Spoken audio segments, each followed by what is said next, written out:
Hello, and welcome back to the course. So today we'll start looking at Laurent series, so the first part of section 4.4 in the book. All right, so Laurent series is like the power series. It's an expansion of holomorphic functions, but whereas the power series, the Taylor series, works in a disk, this one will work around the hole, so in an annulus. So around a singularity, maybe just a single point missing. But we'll get an expansion. It has to be slightly more complicated than a power series. So the domain that we're going to be looking at are annuli. So let's look at how these look. So suppose that we have two numbers, R1, R2, between 0 and infinity, and let's set this point to include 0 and infinity. And let's suppose that R1 is less than R2. Then we say the n of p, R1, R2, this notation, it will mean all the points that are distance between R1 and R2 away from p. So that's what we mean by this notation over here. Now, if neither of these numbers is equal to 0 or infinity, it's pretty common to call this an annulus, right? It really is a washer, right? It's a disk minus a disk, right? So there's no issue with naming there. But if we let R1 or R2 be either 0 or infinity, right? R1 could be 0 and R2 could be infinity. It's not really what one would normally call an annulus, and we won't call it an annulus. So for example, if R1 is 0, well, you really just get a punctured disk, right? You get a disk minus a point. You just are missing P. That's the only thing. And we don't really want to call it an annulus, maybe. If you have if R2 is infinity, kind of the similar issue, but at infinity. So that's also not quite an annulus. So also doesn't have that annular shape, right? So it's C minus a disk, right? I mean, it doesn't really have a separate name. Now, if you have, if both of them are, if R1 is 0 and R2 is infinity, then you really just get C minus the origin minus P, right? So it's just that's just a punctured plane, right? That's just a plane minus a point, right? And you also don't want to talk about that as an annulus, right? It doesn't really make sense as an annulus. Or for the name. I mean, it's still up to us. It's just naming. But yeah, I wouldn't call it an annulus, and I'm not going to call it an annulus. All right. So a Laurent series is a series of this form. All right. Now, notice that it looks very similar to a power series, except over here we're starting at minus infinity. So there's twice as many of these CNs, right? There's all the negative ones. For all the negative exponents are also there, right? And you can already see why this wouldn't, you wouldn't really want to define this at P. We're really going to have to put that hole in there because, well, we're going to have Z minus P to some negative power. That's not going to be defined at P, right? But basically, we're taking a power series and we're also adding all the negative powers. And so that's what we call a Laurent series. Now, if a Laurent series has all the negative coefficients, all the CNs for negative, and if those are all 0, it's just a power series. So power series is a special case of a Laurent series, right? So we're generalizing power series, basically. Now, just to sort of a quick note, what do we mean by convergence of a double series like this? Well, we really mean that we're taking these limits separately, right? We somehow split it up. You don't have to split it up like this, 0 and minus 1. You can split it up really anywhere. But you're taking the limit, one limit is going to minus infinity and another limit is independently going to plus infinity. That's the usual what does convergence mean for a double sum like this, right? Then you're supposed to take those limits separately. Now, for Laurent series, we generally get that these guys converge absolutely, right? Not everywhere, but at most points where we're going to be interested in, they will converge absolutely. And then it doesn't really matter how you write the conversions. You could even do it sort of symmetrically if you really wanted to, but only at those points. Not, it's going to be just like power series. Maybe on the boundary it converges in a weird way. Inside it's going to converge absolutely, and you can really sum it in any way that you want, because for absolutely convergent series we can just all do what we want, right?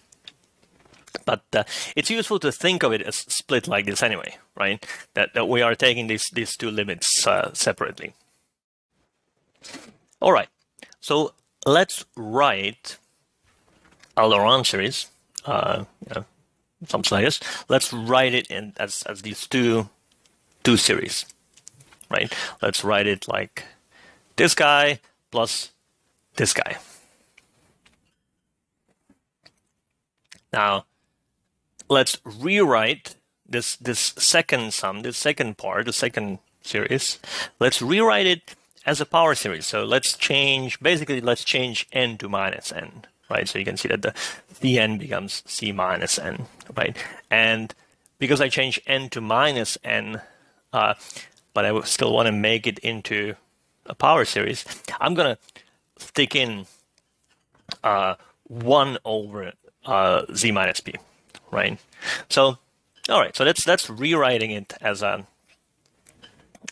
it's basically two power series, right? So I have that the Laurent series, right, is the sum of this power series and this power series, right? I have to put in the C0 on one of these, but so I've put it on the first one. All right, so Laurent series is actually some two power series. Well, except the second power series is not quite a power series. It's a power series with 1 over z minus p plugged in. All right, so it behaves like two power series. Well, up to that reciprocal, right? In the second one, right? But it's one series in z minus p and one series in 1 over z minus p. Now, the first series, the first part, this guy, right? That converges in some disk, right? Whatever the radius of convergence is, right? Let's suppose it's finite, so it converges in some disk, delta R2, right, around P. Right, so that's easy. What about the second one? Well, the second one converges. Well, let's if you look at what's inside, so you replace that with some unknown, some zeta or whatever, right? So if it converges whenever zeta is less than, let's call it R1. Let's suppose it's again finite. Let's suppose it's not 0. Converges in some disk, right? Well, when zeta is in the disk of radius R1 around 0, then if zeta is equal to 1 over z minus p, then that's in that disk if and only if z is in the complement of the closed disk of radius R1 around p, right? So that's the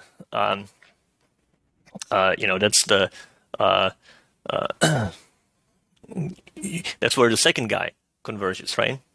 And so the full series converges when they both converge, right? So, well, as long as the R1 is less than R2, right? Because otherwise the intersection of these two sets is just empty, right? So as long as the intersection is, non-empty, then we get convergence in this whole annulus. And it's actually going to be uniformly absolutely on compact subsets because, well, if I have a compact subset of this annulus, well, it's a compact subset over here, and it's I can map it by this reciprocal still makes it into a compact subset, right?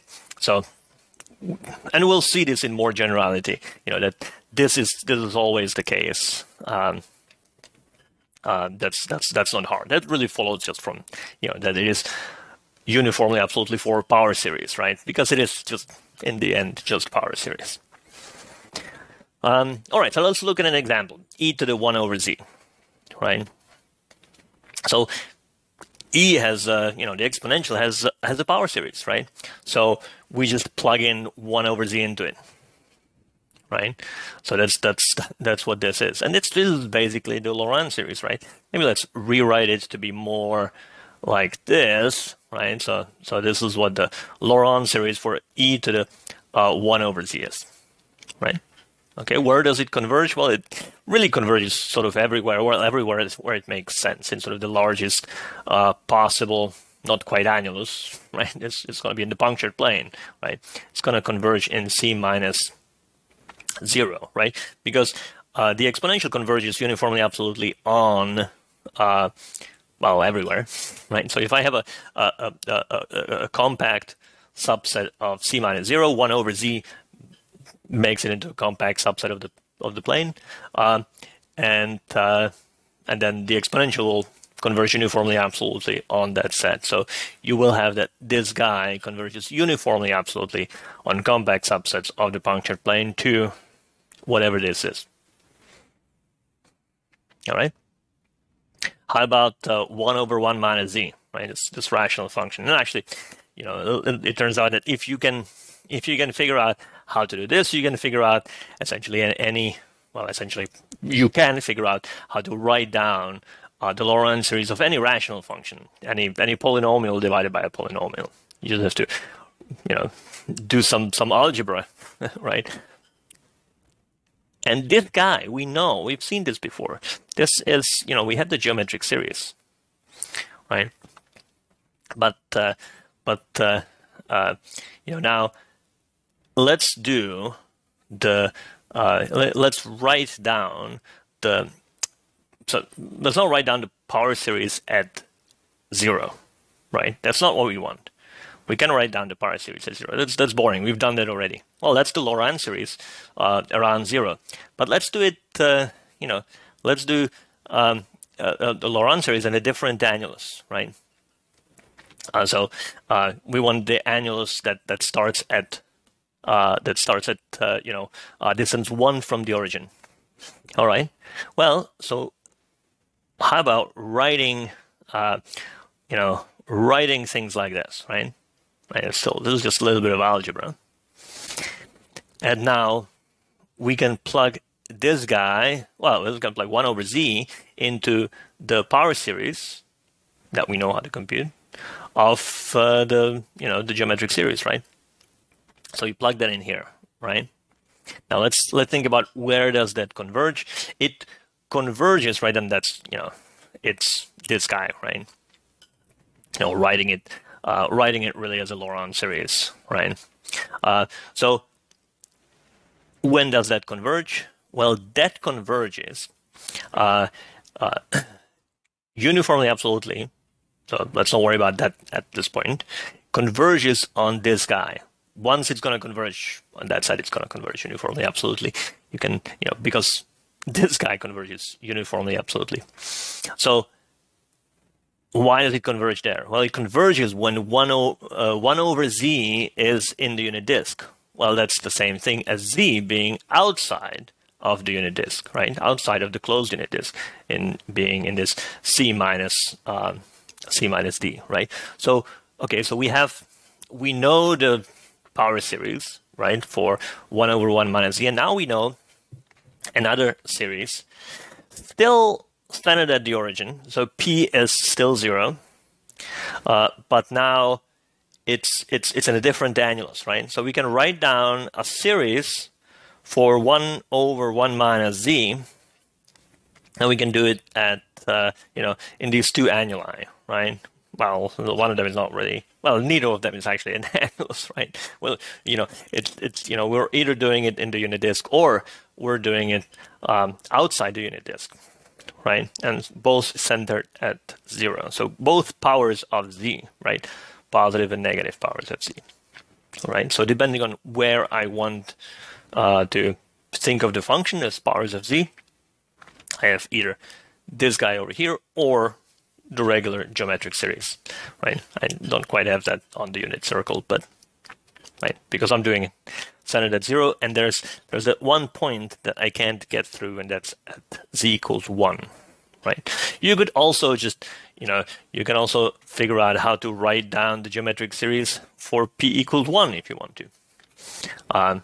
That would be another another exercise here, how to do it. And it's again, it's basically just doing these algebraic operations, plugging in the power series that you know how to do, right?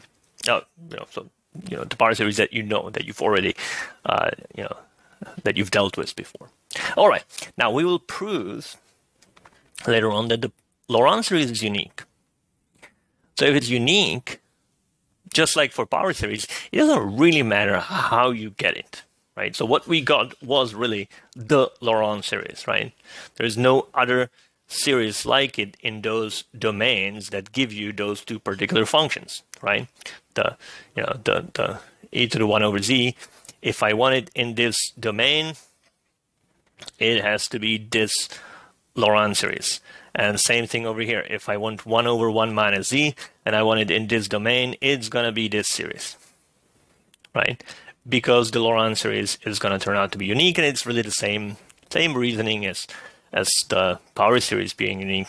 It has a little bit of a hiccup because things are no longer defined at p, but other than that, sort of the same idea.